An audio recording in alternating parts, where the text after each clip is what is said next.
নমস্কার, আশা করি সবাই খুব ভালো আছেন। বিদেশ ঘরকন্যার আরেকটি নতুন ব্লগে আপনাদের সবাইকে জানাচ্ছি স্বাগতম।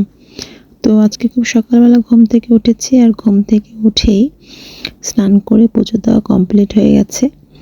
তো চলে এসেছি রান্নাঘরে, ব্রেকফাস্ট করছি, সাথে আজকে রান্নাটাও তাড়াতাড়ি করে ফেলবো। তো আজকে হচ্ছে মসুর ডালের একটা পাতলা করে রান্না করব, আর হচ্ছে গাছ থেকে যে লাউ কেটে রেখেছিলাম সেটা দিয়ে যেমন ফিশের মাথা আছে ওটা দিয়ে একটা ঘন্ট করব, আর হচ্ছে কাঁচা টমেটোর ভর্তা করব।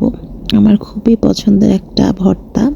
কারা কারা কাঁচা টমেটোর ভর্তা খান এবং পছন্দ করেন অবশ্যই জানাবেন। শুকনো মরিচ দিয়ে খেতে কিন্তু খুব ভালো লাগে।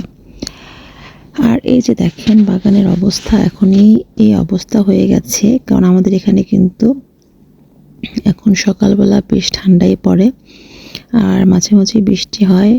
এখন এই গাছগুলো একদম শুকিয়ে হলুদ হয়ে গেছে, বোঝা যাচ্ছে যে খুব তাড়াতাড়ি ঠান্ডা চলে আসতেছে। তো আমি যে গাছগুলো লাগিয়েছিলাম, লাউ গাছ আর বাটারনাট স্কোয়াশ গাছ, তার মধ্যে এই বাটারনাট স্কোয়াশে কিন্তু অনেকগুলো হয়েছে, 10-12টার উপরে। আর এটা কিন্তু একটা বিচিতেই লাগিয়েছিলাম, একটা বিচিতে 2 ধরনের বাটারনাট স্কোয়াশ হয়েছে। এটা তো সচরাচর দোকান থেকে আমরা কিনতেই পারি, কিন্তু এই সবুজটা কিন্তু আমি লন্ডনে এখন পর্যন্ত দেখি নাই যে সবুজ ধরনের বাটারনাট স্কোয়াশ কোথাও বিক্রি হয়। তো এটা খেতে এতটা মজা, বেশি যদি না পাকানো হয় তাহলে কিন্তু খোসা সহ রান্না করে খাওয়া যায় এবং খুবই মিষ্টি লাগে খেতে। মানে আমার কাছে তো খুবই ভালো লেগেছে, মানে অবাকও হয়েছি, কারণ এই ধরনের কুমড়ো কিন্তু এখানে পাওয়া যায় না। আপনারা যদি এই ধরনের কুমড়ো কোথাও দেখে থাকেন এখানে অবশ্যই জানাবেন। তো আমার খুব খারাপ লাগছে যে এতদিন ধরে আজকে সেই মার্চ মাস থেকে শুরু করেছি, মার্চ, এপ্রিল, মে, জুন, জুলাই, আগস্ট, এতদিন ধরে গাছগুলোকে বড় করলাম আর দেখাশোনা করলাম। গাছগুলো এখন এরকম শুকিয়ে শুকিয়ে যাচ্ছে, খুব খারাপ লাগছে, কিন্তু কিছু করার নাই। কারণ আমাদের এখানে কিন্তু বাংলাদেশে কোনো সবজি শীতের ভিতরে থাকতে পারে না, গাছগুলো মরে যায়। কিন্তু টমেটো গাছগুলো হয়তো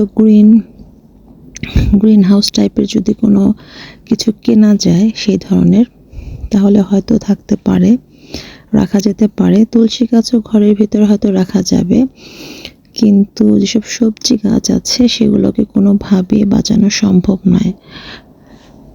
তো আমি চেষ্টা করছি কিছু ফুলের গাছ, বিশেষ করে যে সন্ধ্যামালতে একটা ফুলের গাছ হয়েছে, গাঁদা ফুলের গাছ, এগুলো ভিতরে ব্যালকনিতে রাখা যায় কিনা।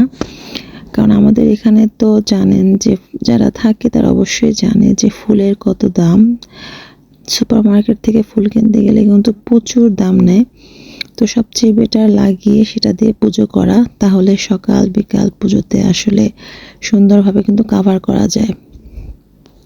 তো ফুলের গাছগুলো আর তুলসী গাছ যদি বেলকনিতে রাখা যায়, দেখা যাবে যে কতদিন থাকে আর কি, সেটাই দেখার বিষয়।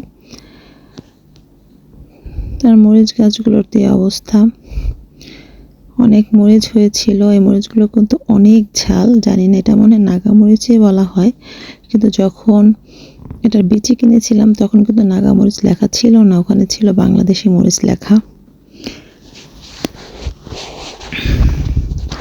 তো যাই হোক, তাড়াতাড়ি রান্নাটা শেষ করে হচ্ছে বাচ্চাদেরকে নিয়ে একটু বাইরে যাব। যেহেতু স্কুল খুলে যাচ্ছে খুব তাড়াতাড়ি, তাই ব্যাক টু স্কুলের কিছু শপিং করতে হবে। আর বাচ্চারা যেহেতু অনেকক্ষণ ধরে বাসায় থাকে তো অনেক চিল্লাচিল্লি করে, যেহেতু এখন আমরা কোনো হলিডেতে যাইনি এবারে।